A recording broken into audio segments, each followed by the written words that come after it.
Human rights in the Constitution of Uganda are one of the non-derogable rights, and if one is found in violation of one's rights, this is an offense. For this matter, it compelled Dr Livingstone Ssewanyana to write a book on human rights in Uganda entitled Human Rights in Uganda, the Elusive Promise. Dr Livingstone Ssewanyana says the book is aimed at creating awareness among Ugandans and leaders about the essence of human rights. Launched today by Justice Musa Sekana on behalf of the Chief Justice of the Republic of Uganda, Human Rights in Uganda, the Elusive Promise.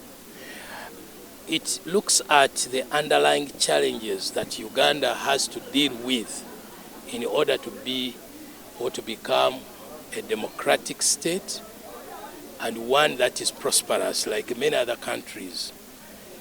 For any country today to be prosperous, to overcome the current economic challenges and also the health challenges like the recent pandemic, such a country must uphold respect for human rights. But what human rights is not necessarily at the rhetorical level. Human rights must be understood in the context of the present day realities. The everyday person, the ordinary person, how you help that ordinary person to earn a decent life. What programs you put in place.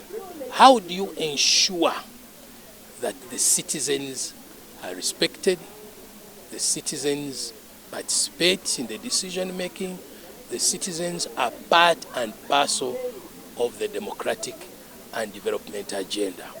The book therefore explores a range of areas that would necessarily, once properly dealt with, would lead us to being a stable, prosperous and democratic nation. Among these are the issues of democratic deficit. We experience a democratic deficit since independence. And of course, what is the cause of that democratic deficit? Largely, it has a lot to do with greed. We have to deal with greed among the political elite. We need to deal with the whole question of empowerment of vulnerable groups, women, children, and those who find themselves behind bars. We need to address the whole question of health. The question of health is critical. We need to address the whole question of free, fair, and inclusive elections. We often have elections as a ritual. They are not necessarily delivering the democratic dividend. And as such, they leave the nation torn apart. So the book looks at the whole range of aspects, right from the child to the political elite, in terms of how do you deal with conflict, how do you deal with health of vulnerable groups, how do you ensure free, fair and inclusive elections, how do you empower the population economically, how do you address the democratic process or the governance issue, and at the end of the day, it also addresses the question of the key players, the judiciary, parliament, as well as civil society, and the institutions that have been charged with rendering fairness and equity. Institutions such as the Uganda Human Rights Commission, the Equal Opportunities Commission, all these bodies are discussed in this book. Of course, with comparative experiences from other parts of the world. Taken in totality, you would then be able to nurture a democratic, prosperous, and of course, respectful society. Ssewanyana is of the view that the book will help Ugandans to know more about their rights as well as the human rights defenders. Of course, that is an important question to everyone who has upheld himself or herself as a human rights defender? Are you genuine? Are you passionate? Are you able to sacrifice yourself like Dr. Martin Luther King Jr. did, or Mahatma Gandhi, all other people like Nelson Mandela did? That is the key question. But overall, human rights work in this country leaves a lot to be desired. There is very little that is done in mobilizing the population to stand up against injustice. There is very little done in terms of defending those who become victims of abuse. There is very little done in mobilizing people to acquire capital in order to build the economic muscles. So as such, it is very much in its infancy.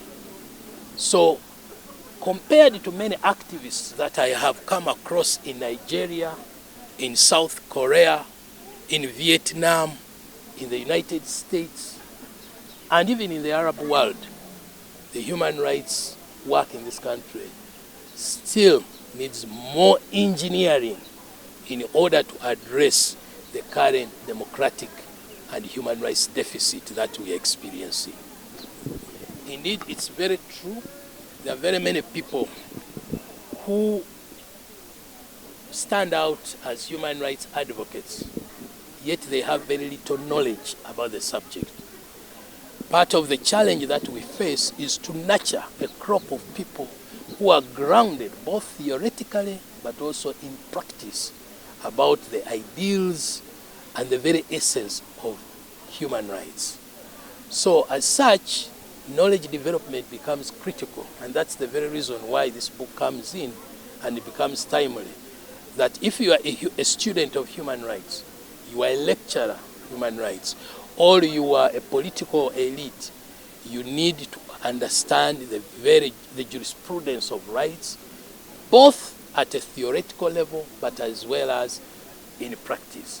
What does it mean translated to an ordinary person down in the most remote village? How does he or she translate his or her aspirations so as to earn a living that is decent, so as to develop the ability to make demands on the state, so as to challenge the status quo? That requires a lot of knowledge, it requires passion, it requires commitment, but at the same time it requires he or she to be nurtured, to be mentored, to be able to stand against those challenges. Thank you very much. Judge Musa Ssewanyana, head of High Court Civil Division, expressed concern with lawyers who failed their clients for not making research on laws. Of course, I've noted that there are many lawyers who claim to be human rights lawyers, which is not true. Studying law doesn't necessarily mean that you are a human rights lawyer. Most of them lack the bare minimum, the bare basics. So I believe the book by Dr. Ssewanyana is going to add to the knowledge and educate those who could have missed classes at the university or who did not even understand human rights as they studied it before they got into the field, because the academic part is different from what is the reality or what is on the ground. And that's why a book by a person who has been in the trenches, who has been there for over 30 years, is more meaningful to both the bench and the advocates. I think we have to look at where we are coming from. He's talking about the Amin regime, ABCD. It is a gradual process. I know people would want to see what is happening in other jurisdictions happen here, but I think we need to appreciate where we are coming from. It's not, those countries have been there for over 200 years. Now, you cannot compare yourself to a country which has been there for over 200 years when you've just had 60 years of independence with civil wars and things like that. That's why all those state actors, police, prisons and what, there is a process of teaching them human rights to know how to treat people and improve their way they do things towards the public. So are you trying to say there is still hope 50 years after we can learn from our past? Yeah, there's still hope. There's still hope because we have a constitution, we have all these legislations which are coming in. Like we recently had the enforcement of human rights. It is unheard of. Actually, some jurisdictions don't even have it, don't have that act. But now anyone can come to court and challenge any violator in court. That is a step in the right direction. So I think gradually we shall get there. We just need to know, do the right things, get proper materials and references to do the right thing, or guide other judicial officers to do the right thing. Sekana, however, commended Dr. Livingstone Ssewanyana for writing the book.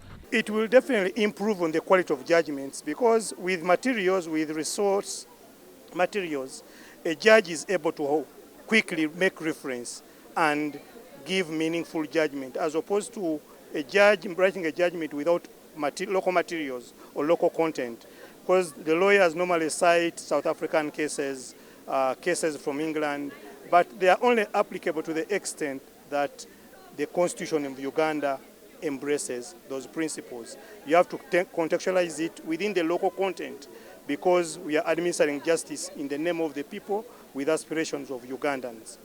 And that's the reason that when we get a local content, it will definitely improve on our quality of judgments from the judicial officers.